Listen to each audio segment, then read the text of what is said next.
1963 সন থেকে এই ঘাট পরিচালিত হচ্ছে। এই ঘাটগুলো ৩ মাসের বেশি থাকে না, কখনো ২ মাসও থাকে না। এবং এই ঘাটটা ২০ ফুট আপ ডাউন করে বছর। আপনারা এই এলাকার মানুষ না, আপনারা তো সবাই জানেন। সেই জন্য এই ঘাটগুলো এভাবেই তৈরি করা হয় যাতে টেম্পোরারি ঘাট তৈরি করা হয়, ২ মাস পরে আবার সরায় নেওয়া হবে।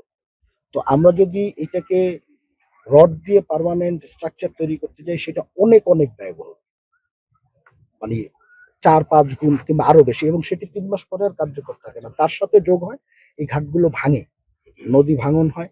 ভাঙে যখন, তখন তো পুরোটাই শেষ। অপসারণেও অনেক সমস্যা হয়।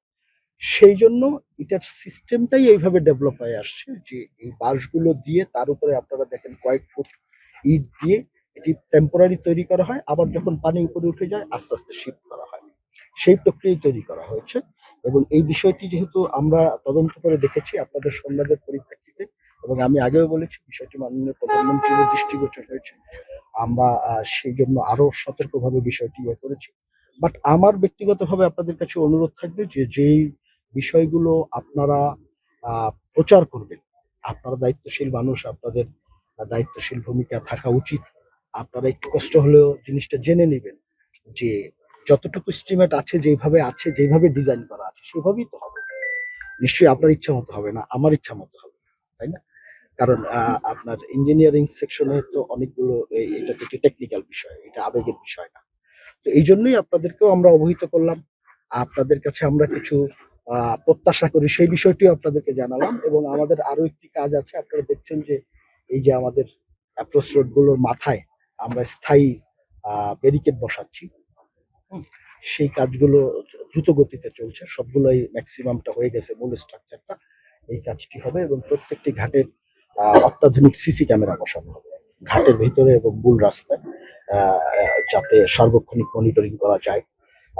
এবং কন্ট্রোল রুম আমাদের সেটিও তৈরি হবে, যাতে এই ঘাটের ব্যবস্থাপনাটা নিশ্চিদ্র এবং নির্বিঘ্ন হয়।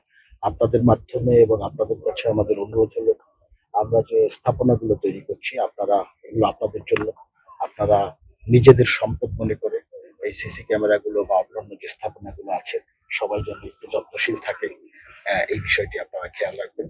এবং আমরা সর্বোচ্চ চেষ্টা করছি এই ঘাটগুলোকে মানুষের জন্য নিরাপদ, আরামদায়ক এবং মানে স্বস্তিদায়ক করে পরিচালনা করার জন্য। আমরা নদী ভাঙন, আপনারা জানেন যে এই জায়গাটায় নদী ভাঙন অনেক প্রবল। আমরা পানি সম্পদ মন্ত্রণালয়ের কাছে এই বিষয়টি অবহিত করেছি এবং আমরা একটি প্রকল্প জমা দিয়েছি যাতে এই জায়গাটিতে নদী ভাঙন রোধে স্থায়ী নদী শাসনের ব্যবস্থা করা হয়। সেই বিষয়টি নিশ্চয়ই পানি সম্পদ মন্ত্রণালয় পর্যালোচনা করে দেখবেন কতটুকু বাস্তবসম্মত।